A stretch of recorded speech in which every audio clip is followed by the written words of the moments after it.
এর আগে গত এটিএমে মিয়ানমার থেকে একটি বোঝাই ট্রলার বাংলাদেশ স্থলবন্দরে এসেছে। গতকালকে সন্ধ্যার দিকে একটি ট্রলার মিয়ানমার থেকে বোঝাই ট্রলার বাংলাদেশে এসেছে। প্রায় ১ বছর ধরে বাংলাদেশের যে স্থলবন্দরটি ছিল সেই স্থলবন্দরটি বন্ধ থাকার কারণে বাংলাদেশ সরকারের বাংলাদেশি যারা ব্যবসায়ী রয়েছেন তারা লক্ষ লক্ষ টাকা ক্ষতির সম্মুখীন হয়েছে বলে আমাদেরকে জানিয়েছে। আর যারা শ্রমিক রয়েছেন তারা যে ১ বছর বন্ধ থাকার কারণে তারা অনেক কষ্টে দিন কাটছে বলে আমাদেরকে জানিয়েছেন। তবে যে ১ সপ্তাহের মধ্যে ২টি ট্রলার মিয়ানমার থেকে কাঠবোঝাই ট্রলার এসেছে, যার ফলে টেকনাফে স্থলবন্দরটি সচল হওয়ার সম্ভাবনা রয়েছে বলে আমাদেরকে জানিয়েছেন। আমরা টেকনাফ স্থলবন্দর ইউনাইটেড ল্যান্ড ফুড লিমিটেডের ব্যবস্থাপক জসিমউদ্দিনের সাথে কথা বলেছি। তিনি বলেছেন যে ২টি ট্রলার কাঠবোঝাই ট্রলার বাংলাদেশ স্থলবন্দরে এসেছে এবং টেকনাফ থেকে যে আলু প্রায় ৬৫ মেট্রিক টন আলু রপ্তানি করা হয়েছে বলে আমাদেরকে জানিয়েছেন। তবে যে আলু রপ্তানি করা হয়েছে সেখানে বাংলাদেশ সরকার রাজস্ব আদায় হয়েছে ১৩ লক্ষ টাকা।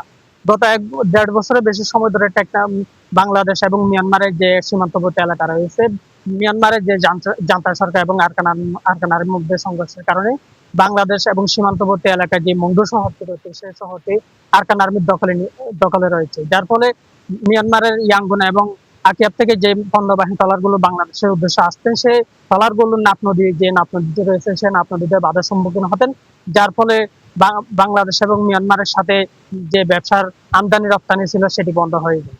এবং গত ১ মে থেকে যে ট্রলারটি এসেছেন আসার পর থেকে এখন ২টি ট্রলার বাংলাদেশে এসেছেন।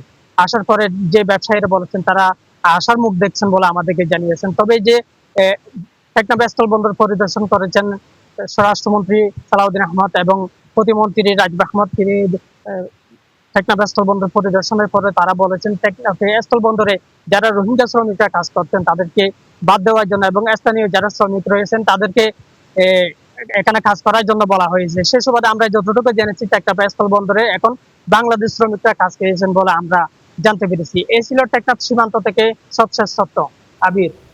ধন্যবাদ শহীদ। আমরা তখন টেকনাফে যুক্ত হয়েছিলাম, আমাদের সহকর্মী শহীদুল্লাহ যুক্ত হয়েছিলেন এবং তিনি জানাচ্ছিলেন যে দীর্ঘ প্রায় ১ থেকে ১.৫ বছর পরে এই টেকনাফের স্থলবন্দরটি আসলে শুরু হয়েছে এবং সেখান থেকে রোহিঙ্গা যারা কাজ করতো তাদেরকে বাদ দিয়ে স্থানীয় যারা বাংলাদেশি বাঙালি রয়েছে তাদেরকে আসলে কাজ করবার সুযোগ দেওয়া হচ্ছে।